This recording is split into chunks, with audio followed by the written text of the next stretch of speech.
जय श्रीराम नमस्कार लंकापोड़ी द्वितीय अध्याय आपण मानक स्वागत।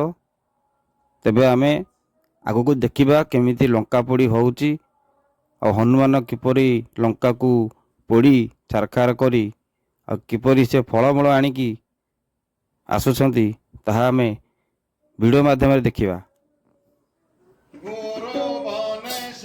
वीडियो टुकु आपण माने शेष पर्यंत देखंतु, बहुत इंटरेस्टिंग वीडियो अच्छी। हनुमान सलिता को पाटी रे पुरई खाइबा सहित एवं सिजु कंटा को पाटी रे कामुड़ी आनिबा सहित एवं सिजु कंटा उपरे से केमिति गड़ी छंती से दृश्य मध्य आपण वीडियो माध्यम देखि परिबे। तेणुकरी वीडियो टी आपण स्किप न करी शेष पर्यंत देखिया पई अनुरोध।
तेरे दर्शक बंधु आमर यही आरंभ होची लंकापोड़ी।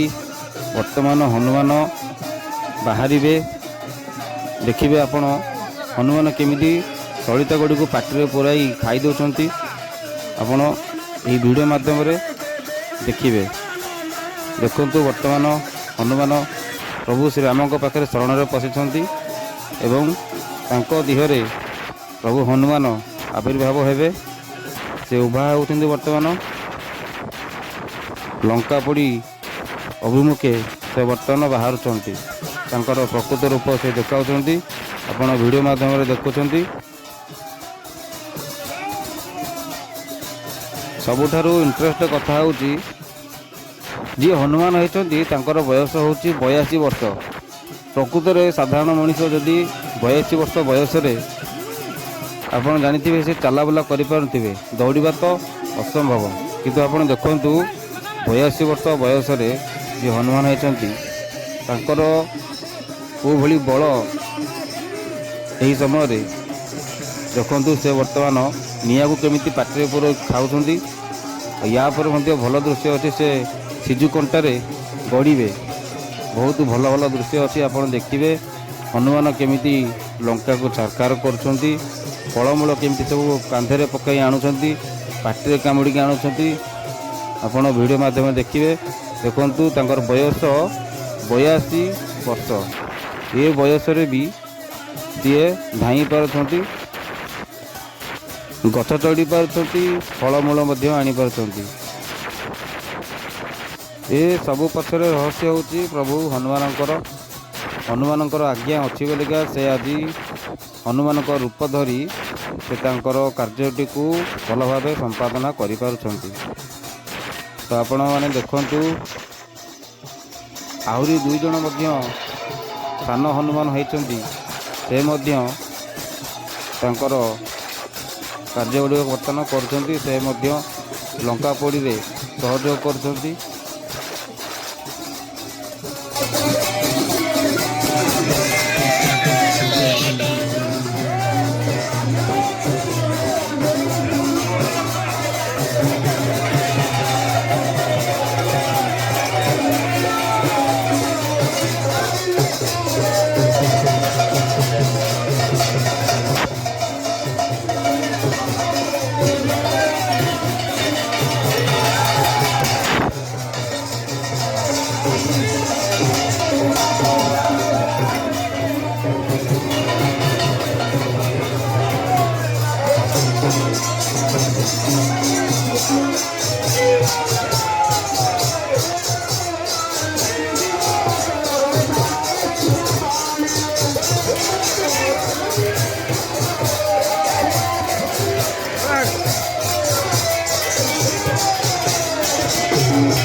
ଏବେ ଦର୍ଶକ ବନ୍ଧୁ ଯେଉଁ 2 ଜଣ ସାନ ହନୁମାନ ହେଇଛନ୍ତି ସେ ବଡ଼ ହନୁମାନଙ୍କୁ ଫଳମୂଳ ଆଣିବାରେ ସାହାଯ୍ୟ କରୁଛନ୍ତି। ଦେଖନ୍ତୁ ବର୍ତ୍ତମାନ ଫଳମୂଳ ଆଣି ପକାଇକି ବର୍ତ୍ତମାନ ପୁଣି ଆଣିବା ପାଇଁ ଯାଇଛନ୍ତି। ବର୍ତ୍ତମାନ ଆଉ ଜଣେ ମଧ୍ୟ ଆସି ପହଞ୍ଚିଲେ। ହନୁମାନ ଯୁଆଡ଼େ ଯୁଆଡ଼େ ବି ଯାଉଛନ୍ତି, ଗାଁର ଲୋକମାନେ ତାଙ୍କ ପଛରେ ଯାଉଛନ୍ତି।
ତେବେ ଦର୍ଶକ ବନ୍ଧୁ ଲଙ୍କାପୋଡ଼ିର ସବୁଠାରୁ ସୁନ୍ଦର ଦୃଶ୍ୟ ଆପଣମାନେ ଦେଖିବାକୁ ଯାଉଛନ୍ତି।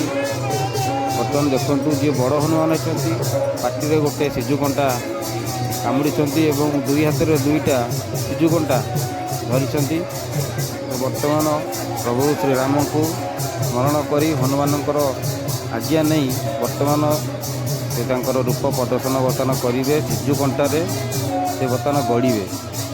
ଆପଣ ଦେଖନ୍ତୁ ସିଜୁ କଣ୍ଟାକୁ କେଉଁ ଭଳି ଭାବରେ ସେ କାମୁଡ଼ୁଛନ୍ତି। ଦୁଇ କାନ୍ଧରେ ଦୁଇଟା ସିଜୁ କଣ୍ଟା ମଧ୍ୟ ଧରିଛନ୍ତି। ବର୍ତ୍ତମାନ ସେ ସିଜୁ କଣ୍ଟାକୁ ତଳେ ପକାଇ ତା ଉପରେ ସେ ଗଡ଼ିବେ।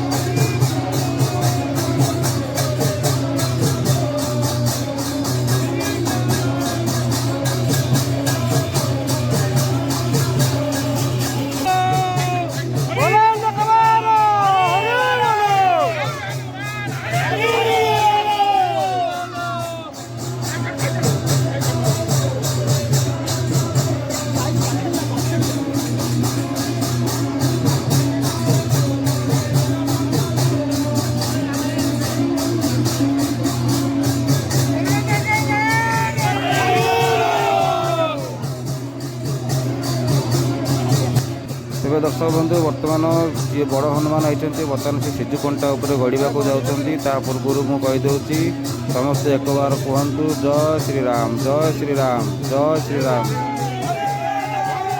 ଦେଖନ୍ତୁ ବର୍ତ୍ତମାନ ହନୁମାନ ସିଜୁ କଣ୍ଟା ଉପରେ ଗଡ଼ିଲେ। ପୁଣି ଆଉଥରେ ମଧ୍ୟ ସିଏ ସିଜୁ କଣ୍ଟା ଉପରେ ଗଡ଼ିବେ। ଦେଖନ୍ତୁ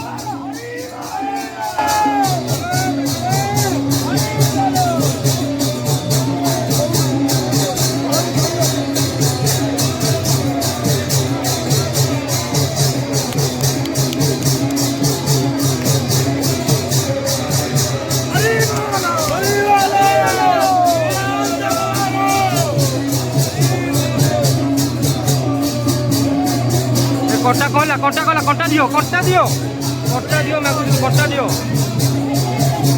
କଟା ଦିଅ।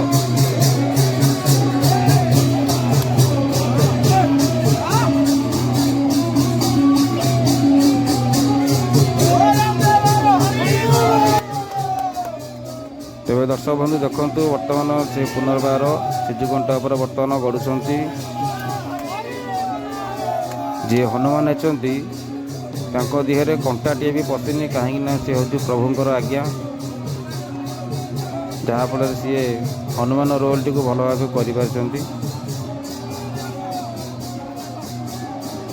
ତେବେ ଦର୍ଶକ ବନ୍ଧୁ ଲଙ୍କାପୋଡ଼ି ଭିଡ଼ିଓଟି ଆପଣ ଶେଷ ପର୍ଯ୍ୟନ୍ତ ଦେଖନ୍ତୁ, ସ୍କିପ୍ କରନ୍ତୁ ନାହିଁ। ତେବେ ଆପଣମାନେ ଆଗକୁ ଦେଖିବେ ବଡ଼ ହନୁମାନ କେମିତି କଦଳୀ ପଣସ ପଇଡ଼ ଅନ୍ୟାନ୍ୟ ଫଳ ଆଦି କେମିତି ଆଣିକି ଆସୁଛନ୍ତି ଆପଣ ଭିଡ଼ିଓ ମାଧ୍ୟମରେ ଦେଖିବେ। ଏବଂ ଯେଉଁ ସାନ ଦୁଇ ଜଣ ହନୁମାନ ଅଛନ୍ତି ସେ କେମିତି ଫଳମୂଳ ଆଣି ଆସୁଛନ୍ତି ଆପଣ ଭିଡ଼ିଓ ମାଧ୍ୟମରେ ଦେଖିବେ। ଶେଷ ପର୍ଯ୍ୟନ୍ତ ଆପଣ ଦେଖନ୍ତୁ। ଜୟ ଶ୍ରୀରାମ।